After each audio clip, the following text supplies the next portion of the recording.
Bapa dan Putra dan Roh Kudus. Amin. Inilah Injil Yesus Kristus menurut karangan Markus. Dimuliakanlah Tuhan.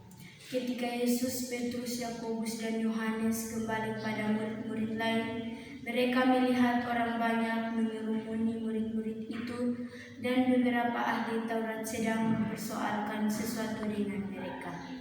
Pada waktu orang banyak itu melihat Yesus, tercenganglah mereka semua dan bergegas menyambut Dia. Lalu Yesus bertanya kepada mereka, "Apa yang kamu persoalkan dengan mereka?" Kata seorang dari orang banyak itu, "Guru, anakku ini kubawa kepadamu karena ia kerasukan roh yang membisukan dia. Dan setiap kali roh itu menyerang dia, roh itu membantingkannya ke tanah, lalu mulutnya berbusa, giginya berkertakan, dan tubuhnya menjadi kejam. Aku sudah meminta kepada murid-muridmu supaya mereka mengusir roh itu, tetapi mereka tidak dapat." Maka kata Yesus kepada mereka, "Hai kamu angkatan yang tidak percaya, berapa lama lagi aku harus tinggal di antara kamu? Berapa lama lagi aku harus sabar terhadap kamu? Bawalah anak itu kemari." Lalu mereka membawanya kepadanya.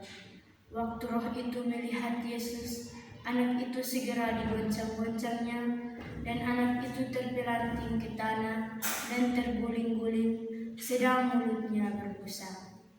Lalu Yesus bertanya kepada ayah anak itu, "Sudah berapa lama ia mengalami ini?" Jawabnya, "Sejak masa kecil. Dan seringkali roh itu menyeretnya ke dalam api ataupun ke dalam air untuk membinasakannya. Sebab itu, jika engkau dapat berbuat sesuatu, tolonglah kami dan kasihanilah kami."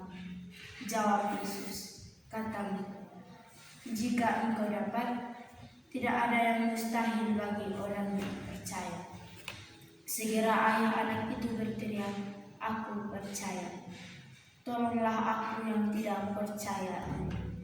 Ketika Yesus melihat orang banyak makin datang berkerumun, Ia menegur roh jahat itu dengan keras, katanya, "Hai kau roh yang menyebabkan orang menjadi bisu dan tuli, aku memerintahkan engkau, keluarlah daripada anak ini dan jangan memasukinya lagi."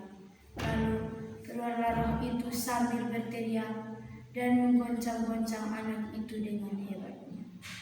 Anak itu kelihatannya seperti orang mati, sehingga banyak orang yang berkata, "Ia sudah mati." Tetapi Yesus memegang tangan anak itu dan membangunkannya, lalu ia bangkit sendiri. Ketika Yesus sudah di rumah dan murid-muridnya sendirian dengan Dia, bertanyalah mereka, "Mengapa kami tidak dapat mengusir roh itu?" Jawabnya kepada mereka, "Jenis ini tidak dapat diusir kecuali dengan doa." Demikianlah sabda Tuhan. Terpujilah Kristus. Saudara-saudara yang terkasih dalam Kristus, bacaan Injil hari ini mengisahkan tentang Yesus mengusir roh dari seorang anak yang bisu. Murid Yesus mencoba mengusir roh jahat itu, namun tak dapat. Hanya Yesus saja yang mampu mengeluarkan roh jahat dari anak itu. Yesus itu luar biasa. Bisa jadi kita juga adalah orang yang kerasukan setan yang membisukan dan menyulitkan kita. Ketika roh itu menyerang kita, kita tidak dapat mampu mendengarkan sabda Allah.